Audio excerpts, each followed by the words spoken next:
ફરી એકવાર ચરમસીમાએ પહોંચી ગયો છે। અમેરિકાએ થોડાક સમય અગાઉ ઈરાનના કેટલાય મોટા શહેરો પર ખૂબ ભયાનક હુમલા કર્યા છે। આ હુમલાના જવાબમાં ઈરાને મિસાઇલ હુમલા પણ શરૂ કરી દીધા છે। ઈરાનની સેના IRGCનું નિવેદન સામે આવ્યું છે કે જ્યાં સુધી દુશ્મન તેની આક્રમક હરકતો ચાલુ રાખશે ત્યાં સુધી અમારું ઓપરેશન ચાલુ જ રહેશે। તો આ તરફ ઈરાનના વિવિધ શહેરો તેહરાનથી લઈને કરાચ બોમ્બ ધડાકાના અવાજથી ધ્રુજી ઉઠ્યા છે। તો આવો જાણીએ સમાચાર વિસ્તારથી। નમસ્કાર, જમાવટ સાથે હું છું પાર્થ।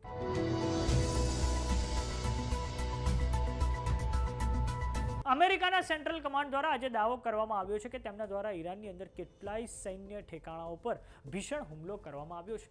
આ હુમલામાં ઈરાનની સેના IRGCના સર્વેલન્સ, કમ્યુનિકેશન અને એર ડિફેન્સને અમેરિકાએ પ્રિસિઝન હથિયારો વડે નિશાન બનાવવામાં આવ્યું છે।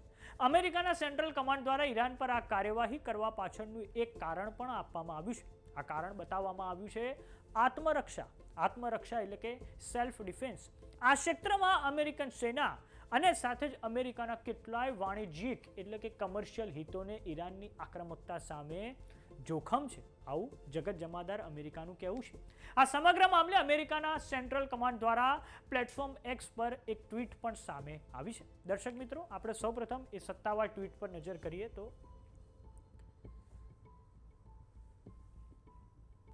દર્શક મિત્રો, અમેરિકાના સેન્ટ્રલ કમાન્ડ દ્વારા આ ટ્વીટ કરીને જે ઈરાન પર હુમલો કરવામાં આવ્યો છે તેની સત્તાવાર જાણકારી તેમના દ્વારા આપવામાં આવી છે। એમના દ્વારા એક હુમલાનો સત્તાવાર વિડીયો પણ તેમના દ્વારા લોન્ચ કરવામાં આવ્યો છે।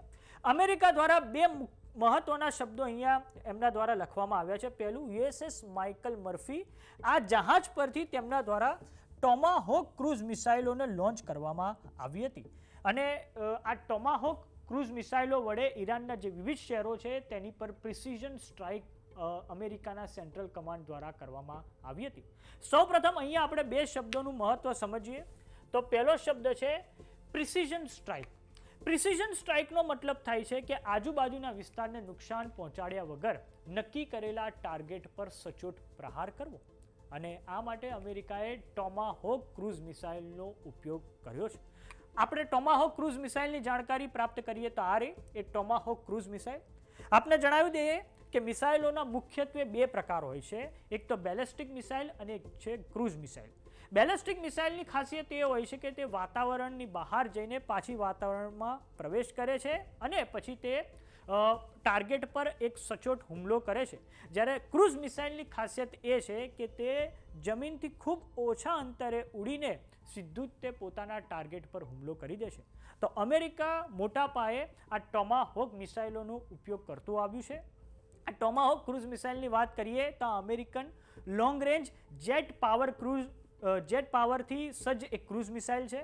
ટોમાહોક મિસાઇલોનો 1970ના દાયકામાં જનરલ ડાયનેમિક કંપની દ્વારા બનાવવામાં આવી હતી અને આ પછી ઘણી કંપનીઓએ તેના ઉત્પાદનમાં ફાળો આપ્યો છે। હાલમાં 1995ના વર્ષથી આ જે રાયથિયન નામની જે કંપની છે તે આ મિસાઇલોનું ઉત્પાદન કરી રહી છે। હાલમાં અમેરિકા સિવાય આ ક્રૂઝ મિસાઇલો ઓસ્ટ્રેલિયા, યુનાઇટેડ કિંગડમ અને નેધરલેન્ડ પાસે છે અને અમેરિકાએ ભૂતકાળમાં જેમ કે 1991નું પહેલું ખાડી યુદ્ધ હોય તેમાં પણ તેનો ઉપયોગ કરેલો છે। આ પછી જ્યારે અમેરિકા દ્વારા ઈરાક પર હુમલો કરવામાં આવ્યો ત્યારે પણ તેના દ્વારા આ ક્રૂઝ મિસાઇલોનો ઉપયોગ કરવામાં આવ્યો હતો। હવે વાત કરીએ આપણે ઈરાનની। તો આ દર્શક મિત્રો, આ તમે પશ્ચિમ એશિયાનો મેપ જોઈ શકો છો અને પશ્ચિમ એશિયામાં ઉપર તરફ આ રહ્યું ઈરાન અને નીચે આ ખાડી દેશો આવેલા છે। અમેરિકાએ ઈરાનના ઘણા બધા શહેરો પર ખૂબ મોટા પાયે બોમ્બ વર્ષા પણ કરી છે। નકશાની મદદથી સમજીએ તો અમેરિકાએ ઈરાનમાં સ્ટેટ ઓફ હોર્મુઝની નજીક આવેલા શહેરો, જેમ કે અહીંયા આ સ્ટેટ ઓફ હોર્મુઝ છે, પર્શિયન ગલ્ફ અને ગલ્ફ ઓફ ઓમાનને જોડે છે અને સ્ટેટ ઓફ હોર્મુઝની નજીક ઘણા બધા ઈરાનના શહેરો આવેલા છે, જેમ કે બંદર અબ્બાસ, મિનાબ, સિરિક, જાસક અને કેશમ ટાપુઓ પર ખૂબ ભયંકર હુમલા કરેલા છે।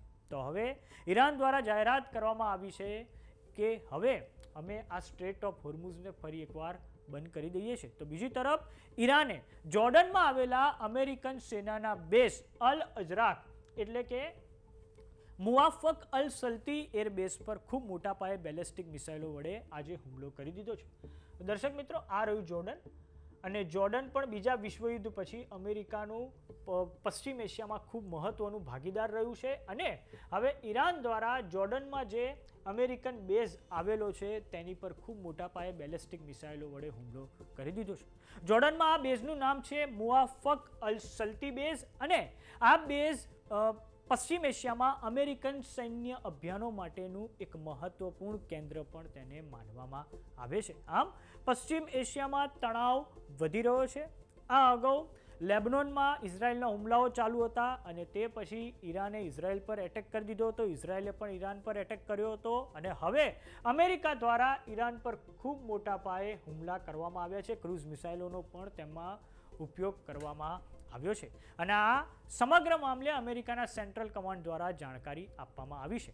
માટે જોવાનું એ રહે છે કે આગામી 24 થી 48 કલાકમાં જે તણાવ વધ્યો છે તે કયો નવો વળાંક લેશે. અપેક્ષા રાખીએ ફરી એકવાર બંને દેશો વચ્ચે એટલે કે અમેરિકા અને ઈરાન વચ્ચે સંવાદ શરૂ થઈ જાય અને ફરી એકવાર પરમાણુ કરારો માટે પણ તેઓ સંવાદ હાથ ધરે. તો સમાચારોમાં અત્યારે બસ આટલું. જોતા રહો જમાવટ. જો તમે અમને યુટ્યુબ પર જોઈ રહ્યા તો સબસ્ક્રાઇબ કરો, જો તમે અમને ફેસબુક પર જોઈ રહ્યા તો ફોલો કરો, વોટ્સએપ ચેનલને જોઈન કરવાનું ન ભૂલતા. નમસ્કાર.